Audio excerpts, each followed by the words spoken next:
খরান জরা ফাই সপাইকা মাসিংলাই সাতুং ফাইকেন খুয়ায় অ খরান জরাও দেরাউই তমসা হুকবা খাইয়ের খরক সারা রেসলাইব গোबां হুকবা খাইয়ে নিউফুंरक বরক তুইনি বিয়ালবাই হুকবানি থাইरग जायखे बथाय मानलिया तिनि दिपर जराओ पूर्व रामचरगत आमचया थाङै হুকবা खाइয়েर बुं खेत माइ हामियांनि तमनि दै बियाल नाङै तमनि कग्रनो नुगै कक्रमा थुमेरनो साइखनारका दैनि लेयार किसावै थांमनि बागनि ताबुक जों जालाक्लाय तङ अ मल जत थायनो হুকবা खाइয়েर देरावै तंखा हाइहिनो बरक हाबांनि थानिओ बाहायके चुबाइमान चुलासो सालायके बरक গ্রাম পঞ্চায়েত 1 নম্বর ওয়ার্ড। আচ্ছা, এটা এই কৃষি জমির কি সমস্যা আছে আপনার? এই কৃষি জমিতে দীর্ঘদিনের সমস্যা, বিগত বাম আমলে আমরা দীর্ঘ আন্দোলন করছি এই এলাকাতে একটা এলাকা দেওয়ার জন্য। আমি নিজেও কৃষক।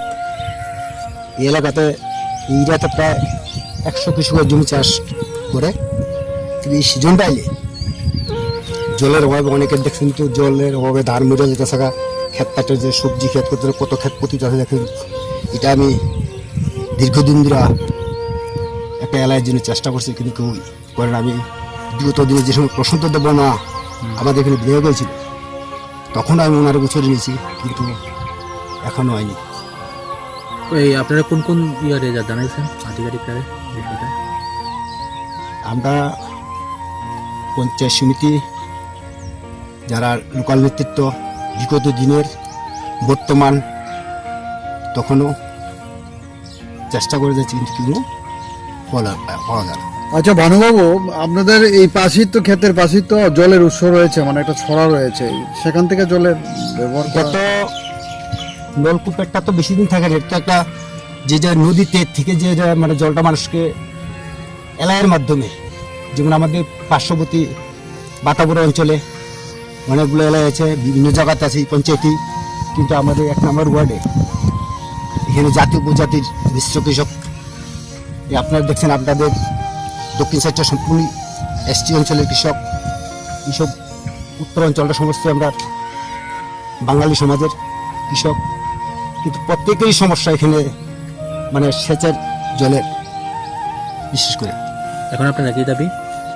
আমরা দাবি যে আমরা চাই সরকার আপনাদের মাধ্যমে, আমি চাই যেমন সরকার আপনাদের মাধ্যমে যাতে দৃষ্টি আকর্ষণ করে, কারণ আমরা তো বহুত দিন ধরে, দীর্ঘ 30 বছর ধরে এই এলাকার উন্নয়নের জন্য যথেষ্ট।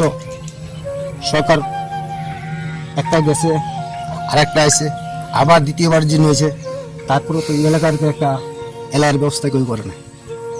এখন আপনার এলাকার দাবি না? একটা এলাকায় কত পরিবার আছে কি কইছেন? কতজন কৃষক? এখানে ধরেন একটা এলাকায় যদি স্থাপন করা হয় প্রায় 100 কৃষকের উপকৃত হবে।